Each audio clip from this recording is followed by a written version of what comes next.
Next we are going to talk about mid carpal joint structure. ये हमारा form होता है between by articulation between proximal carpal row and distal carpal रो।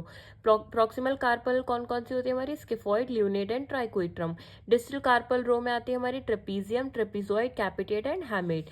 इसका हमारा functional ये हमारे ज्यादा फंक्शनल होती है रेदर देन एनाटॉमिक यूनिट, क्योंकि हमारी इसमें सिंगल अनइंटरप्टेड आर्टिकुलर सर्फेस नहीं होती है।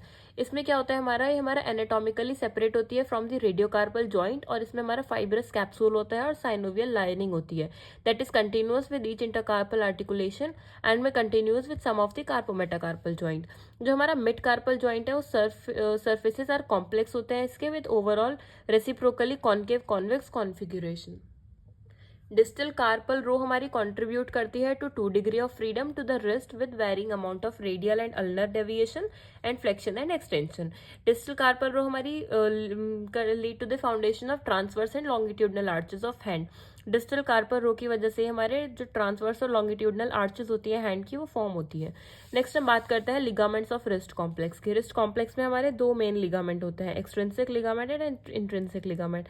एक्सट्रिंसिक लिगामेंट वो होते हैं जो कि कनेक्ट करते हैं हमारी कार्पल्स को टू रेडियस और अल्ना प्रॉक्सिमली और टू मेटाकार्पल डिस्टली। और इंट्रिंसिक क्या होते हैं हमारे, जो कि हमारे इंटरकनेक्ट करते हैं कार्पल्स को एक दूसरे के साथ, इन्हें हम इंटरकार्पल या फिर इंटरोशियस लिगामेंट भी कहते हैं। तो हमारे वोलर कार्पल लिगामेंट होता है हमारे 3 bands of volar radiocarpal ligament होता है हमारे रेडियो स्किफोकैपिटेट, रेडियो ल्यूनेट और radio scapholunate. Radio collateral ligament में भी considered as extension of volar radiocarpal ligament and capsule. Ulnar ligament complex की अगर हम बात करें तो इसमें आता है हमारा triangular fibrocartilaginous complex, ulnolunate ligament, ulnar collateral ligament. Next आता है हमारा वोलर इंट्रिंसिक लिगामेंट। इसमें आता है हमारे scapholunate interosseous ligament and lunotriquetral interosseous ligament. Next आता है हमारे डॉर्सल कार्पल लिगामेंट। ये हमारे टॉट एंड रिस्ट फ्लेक्शन, जब हमारा फ्लेक्शन करते हैं हम रिस्ट का तो वो टॉट हो जाते हैं। इसमें आते हैं हमारे dorsal radio carpal ligament and dorsal intercarpal ligament. फिर नेक्स्ट हम बात करते हैं फंक्शन ऑफ रिस्ट कॉम्प्लेक्स। सबसे पहला फंक्शन होता है इसमें movement of radio carpal and mid carpal joint. Proximal carpal हमारी एक्ट करती है as mechanical link between radius and distal carpal और and metacarpal to which the musculature forces are directly applied intercalated segments. Flexion और extension कराती है wrist का। जो हमारी 3 प्रॉक्सिमल कार्पल बोन्स होती हैं उसमें स्केफॉइड में हमारे ग्रेटेस्ट मोशन होता है ल्यूनेट, फिर हमारा ल्यूनेट में होता है। ल्यूनेट हमारी लीस्ट मूव करती है during flexion and extension of wrist. जब हमारा रिस्ट एक्सटेंशन में होता है is initiated from the full flexion. हमारा जब हम रिस्ट को एक्सटेंशन इनिशिएट करते हैं, मतलब एक्सटेंशन को इनिशिएट करेंगे तो हमारी रिस्ट फुल एक्सफ्लेक्शन में होती है। तो इस फ्लेक्शन के टाइम पे क्या होता है, हमारा जो डिस्टल कार्पल रो है वो हमारी प्रॉक्सिमल मूव्स करती है ऑन द प्रॉक्सिमल रो, और स्केफॉइड और डिस्टल रो हमारी मूव करती है on the lunate and triquetrum. फिर हमारी कार्पल मूव करती है as a unit on the radius and TFCC to achieve full extension to flexion में क्या होगा, इसका रिवर्स प्रोसेस हो जाएगा। नेक्स्ट हमारा फंक्शन होता है इसका radial and ulnar deviation of wrist. ये हमारा बहुत ज्यादा कॉम्प्लेक्स होता है और इसमें प्रॉक्सिमल कार्पल रो डिस्प्लेस है unique reciprocal motion with ulnar and radial deviation.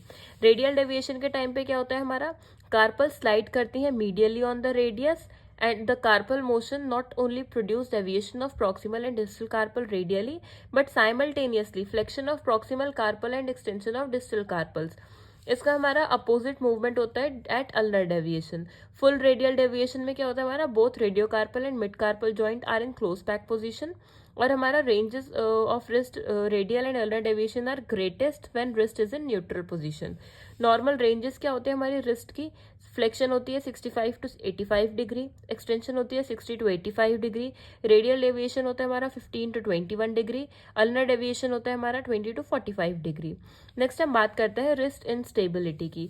अगर हमारी कोई भी इंजरी हो रही है एक या एक से ज्यादा लिगामेंट में जो कि हमारे अटैच है to the scaphoid and lunate, में diminish or remove the synergistic stabilization of lunate and scaphoid. Zigzag pattern of 3 segments, scaphoid, lunate, tricoitrum and distal carpal row is known as intercalated segment instability.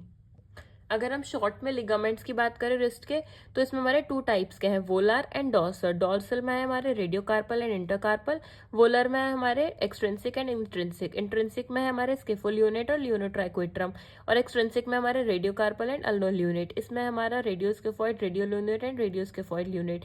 इसमें TFCC ulnar collateral ligament and ulnar lunate ligament. This was all about wrist complex.